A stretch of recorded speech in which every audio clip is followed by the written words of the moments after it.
Hello friends, தேங்காய் சட்னி, வெங்காய சட்னி, பூண்டு சட்னி இதெல்லாம் சாப்பிட்டு உங்களுக்கு போர் அடிச்சிருச்சா? இந்த கொத்தமல்லி சட்னியை ட்ரை பண்ணி பாருங்கள். இது ரொம்ப ரொம்ப ஈஸியான recipe, at the same time ரொம்ப ரொம்ப டேஸ்டியான ரெசிபி கூட.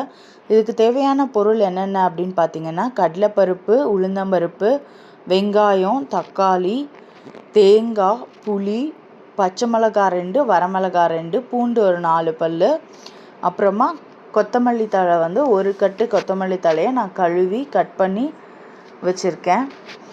உங்களுக்கு இது கூட வேணும்னா கொஞ்சமாக புதினா இலையும் கருவேப்பிலையும் சேர்த்துக்கலாம். பட் நான் அதை சேர்க்கலை. ஃபுல்லாகவே இந்த கொத்தமல்லி தழை மட்டும்தான் சேர்த்துருக்குறேன்.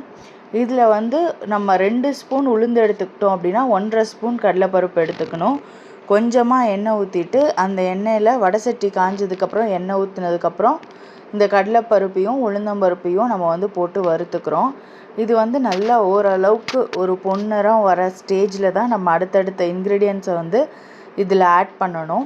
உங்களுக்கு புதினா சட்னி பிடிக்குமா, கொத்தமல்லி சட்னி பிடிக்குமா, கருவேப்பிலை சட்னி பிடிக்குமா கமெண்ட் பண்ணுங்கள்.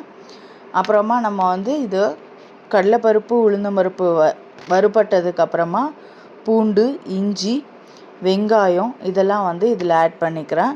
நான் என்கிட்ட பெரிய வெங்காயம் இருந்ததுனால பெரிய வெங்காயம் ஆட் பண்ணியிருக்கேன். உங்கள்கிட்ட சின்ன வெங்காயம் இருந்துச்சுன்னா நீங்கள் அது கூட ஆட் பண்ணிக்கலாம். நான் ஒரு பெரிய வெங்காயம் போட்டிருக்கேன். சின்ன வெங்காயம் போட்டிங்கன்னா ஒரு 10லேருந்து 15 போடுங்க. அப்புறம் ஒரு தக்காளியும் போட்டுட்டு, தக்காளி நல்லா பழுத்த தக்காளியாக எடுத்துக்கோங்க. அப்போ தான் டேஸ்ட் ரொம்ப நல்லாயிருக்கும். கொஞ்சம் காயாக இருக்கிற தக்காளி எடுத்தீங்க அப்படின்னா அவ்வளோவா உங்களுக்கு புளிப்பு கொடுக்காது. இப்போ நான் இதோட 2 பச்சை மிளகா 2 வரமிளகா போட்டிருக்கேன். நீங்கள் வேணும்னா வரமிளகாயே ஃபுல்லாக எடுத்துக்கலாம், இல்லை பச்சை மிளகாயே கூட ஃபுல்லாக எடுத்துக்கலாம். அப்புறமா தேங்காய் நான் ஆட் பண்ணியிருக்கேன். தேங்காய் எவ்வளோ ஆட் பண்ணியிருக்கேன்னா ரொம்ப ரொம்ப கம்மி. கால்வாசி தேங்காயில் ஒரு அரைவாசி பீஸ் நான் ஆட் பண்ணியிருக்கிறேன். இதை நல்லா வதங்கணும். வதங்கினதுக்கப்புறமா நம்ம இப்போ கொத்தமல்லி தழையை ஆட் பண்ணிக்கிறோம். இந்த கொத்தமல்லி தழையை நல்லா கலந்து விடணும். இந்த கொத்தமல்லி தழை கூட நீங்கள் கருவேப்பிலை போட்டிங்க அப்படின்னா ஒரு நல்ல டேஸ்ட் கொடுக்கும். ட்ரை பண்ணி பாருங்கள்.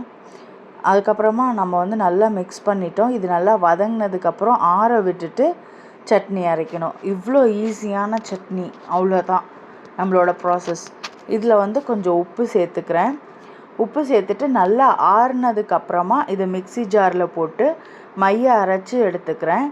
இந்த சட்னியை நீங்கள் செஞ்சு வச்சிட்டிங்க அப்படின்னா காலையில் இட்லி தோசைக்கு, மத்தியானம் சாதத்துக்கு, நைட்டு சப்பாத்திக்கு 3 வேளைக்குமே இதை யூஸ் பண்ணிக்கலாம்.